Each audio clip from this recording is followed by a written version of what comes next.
a garden show here, big arenas that they do house shows at. Those are two conflicting schools of thought here. My thought is, it's both.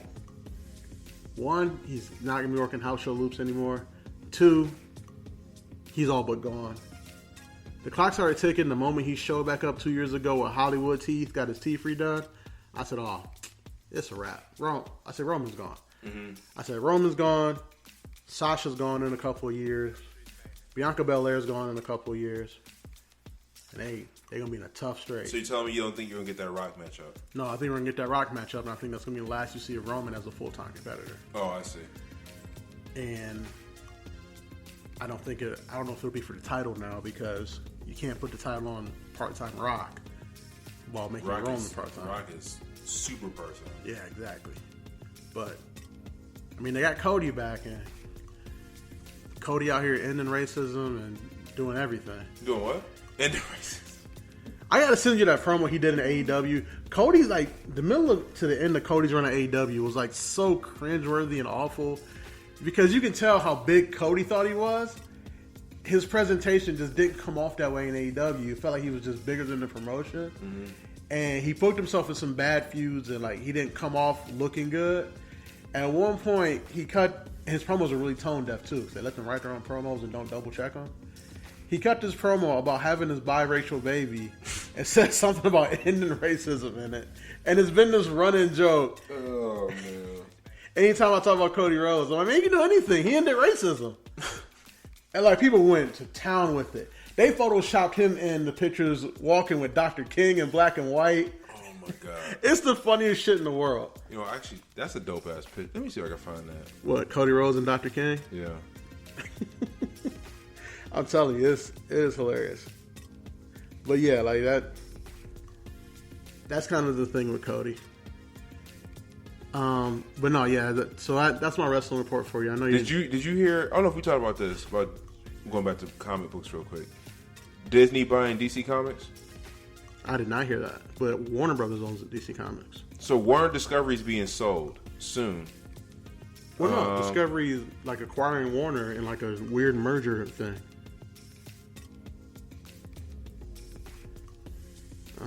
Yeah, I don't know. But you're thinking that Discovery is going to want to sell off DC Comics? Mm-hmm. That's interesting. That is interesting. Then they'll just have then they have the whole comic book they'll have the whole comic book like what's what I'm looking for? Monopoly world? Almost? Yeah. I mean, sign me up. Here it is, right here. They photoshopped Cody Rhodes in the picture of Dr. King and Malcolm X. I just pulled it up. I mean, that is a cool picture. Some great Photoshop. Hey, man. Those are three guys that did it right there. They ended racism, man. I'll tell you what. I do like Cody Rhodes, though. I could tell by his presence at WrestleMania that he's a champ on the rise. His new run has been phenomenal. And his match with Seth last night, they had, again, a rematch. Yeah. Better than the first. And that surprised me. But anyways, so it was Roman and his cousins, the Usos, versus Randy Orton, Matt Riddle, and then Drew McIntyre, who, if you listen to Let Me Book the Territory every Friday on all your favorite podcast devices, I told everybody that Drew's going to be the first one up. And Drew, first one up. So they had what I would call damn near match of the year as a six-man tag. And I think going forward, the next contenders are going to be Drew McIntyre, Shinsuke Nakamura, and then from there, I'm not really sure. So did they unify the belts? No. Okay. I don't think they're going to do that, because there's a rumor out there that Fox wants exclusivity of its superstars, because the Usos have been popping up on Raw to, promote this match of unifying the belts, and Roman's been on there too. Fox wants their exclusivity. I think that's why they pulled the plug on the unification, because unification means chambers go back and forth. Mm-hmm. I also think that means is that Roman loses one of those belts, or they give Roman a new belt. And I mean, it wouldn't make me mad if they brought back the big gold belt from WCW to give somebody on Raw. But I'm just theorizing here. But again, Let Me Book the Territory every Friday. tune in to turn up. You know the fucking vibes. Oh, man. Well, you got your wrestling plug in. Are you happy? I'm very happy. Okay. Very happy. John, don't you think they should hire me? You've been trying to get hired by them for years. I mean, who's counting? Yeah, they should definitely hire me. I know what I'm talking about. How many applications have you sent them? At least 10. At least 10. I hope they just give you the interview just to give it to you. Just like, all right, we're getting tired of seeing this dude's application popping up. Let's interview this guy and see what he's talking about. If they hire me and say you got to move to Florida to write for NXT, you moving to Florida so we can still do the pod? I do love Florida. We can go to Disney. We can go to Galaxy's Edge. What's Disney? Or Disney? What's Galaxy's Edge? The Star Wars shit. That's yeah. Right. So I heard to stay in the hotel room is like... It's stupid. It's like $5,000 a night or something like that. You gotta ask how much it costs to stay in a hotel. You can't afford it. It's like $5,000 a night or something like that. That's nuts. Yeah. Just for some fucking blue milk and a fake ass CB3PO in my room and shit. No. I know it's more than that. It's immersive. And I do know that I would love to try to build my own lightsaber. I think that'd be pretty cool. I want to like try to do the Millennium Falcon run. They let you fly it? Like you get to be part of a whole crew. There's like 6 people in there. Oh, okay. And everybody has to pull their weight to get you through the mission because you can fail the mission. I see. And that would be fun. The pilot has to be a good pilot. The gunner has to be a good gunner. That would be fun. And I want to build my own lightsaber. Definitely build my own lightsaber. Gotta build your own lightsaber. You got to put that when you come back home. You got to put that in a frame. Yeah. Get it on the wall. Like, all right, I need some kyber crystals over here. What? Yeah. Yeah, that'd be fun. Millennium Falcon, that'd be fun too. Like, they got like a special on Disney Plus about like when it opened up. There's like characters walking around. You can interact with them, and it's great. Oh, we gotta try the blue milk too. We trying, John. When we go to Galaxy's Edge, we're trying everything. Okay, nice. We're trying everything. I'm down for that. All right, so when I get the job at NXT, You've been applying with, is NXT part of WWE? yeah, So do they hire like a separate staff? yeah, they got staff of writers too. Currently led by Shawn Michaels. Shawn Michaels? Could you imagine Shawn Michaels being your Wow. boss? No. I didn't know he was. I thought he was totally out the game. Nah, he's been a coach down there for like a year or two. Okay. They said he just kind of started doing it and just like kind of popping in. Yeah. But you know, addiction just kind of took over. He's like, nah, I got to get That's back what's in. up. So he's the head writer down there. Dude, man, Shawn Michaels being your boss. Heartbreak Kid. Now that would make it hard. Going to Shawn Michaels and presenting him a story. Yeah, that'd be a little nerve wracking. Like, I don't know if he's gonna like it. Like, what if he says no? The Heartbreak Kid would break your heart. Break your heart. Damn. Unbreak my heart. Say you love me again. Undo this hurt you cause when you walk out the door and walk out of my life. Uncry these tears. Tony, that's my favorite Tony Braxton song. You just can't tell me shit about that one. What were you talking about? Phase 4? How you feel about Love and Thunder? Oh, I'm ready. You ready? To me, I thought Ragnarok was the best Thor movie. It is. Oh, Between the writing, the comedy, By far. the action sequences, it's the best Thor movie. By far. So if they can continue that for this next one, yeah, I'm excited. So, And I think Chris Pratt and Chris Hemsworth, they have that on-screen chemistry that you can't break up. I think those two are going to knock it out of the park. I don't think the Guardians going to be in it that long. You know? No. Based on the trailer, I think Thor's kind of gallivanting with the Guardians, and I think at some point the Guardians leave. And Thor's trying to like find his place in the world, in the universe as a god.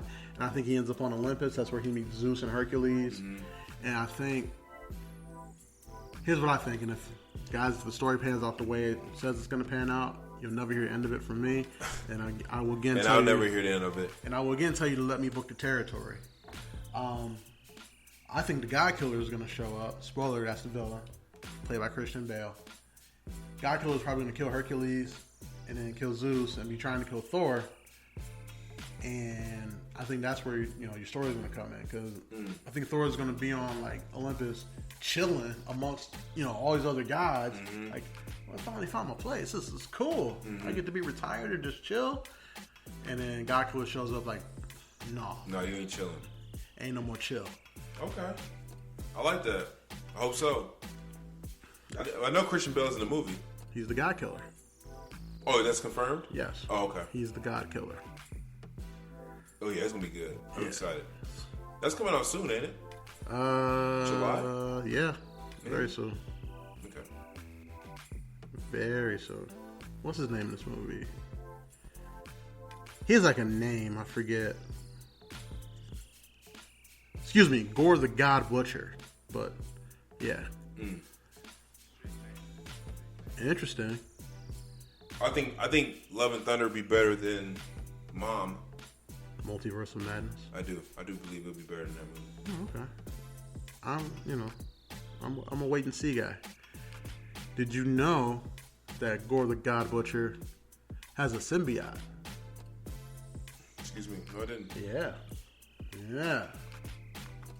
Symbiotes are out here. Symbiotes are out here. Yeah. They out here? Yeah. Like literally? Speaking of symbiotes, you know what I really wished for? That would have just been the ultimate fan service, like full fan explode moment. Pause. No pause. When they showed the Illuminati after they killed Thanos, if they just would have showed a few other members of the other teams and shit. Wait, when they killed Thanos? Oh, they did say that. Yeah. Because they killed Strange. Yeah. Okay. Like they would have just showed some other members kind of just... How you know those four didn't do it themselves? I'm not saying they didn't. Okay. I'm just saying, like, for me, for more fan service, if, like, in the background a little bit, oh, is that the Thing? Like, oh, is that Cyclops? Is that another insert Inhuman here? What if Wolverine would have showed up? You'd have lost your mind. You'd have walked out the movie theater. That would have been like, you know what? Would have stood on my chair.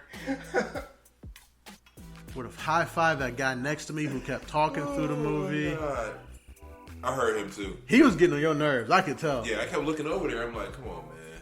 Shut the fuck up. Ooh, I know what that is. Ooh. He wasn't even talking in like a cool way. Man. He was just like, I mean, God bless him. He was able to geek out at something he really geeks out about. But shut the fuck up. I completely agree. Like, I'm glad you was able to hold in your composure. For instance, Sue always tells a story about his dad, like when he went to go see the first Avengers movie.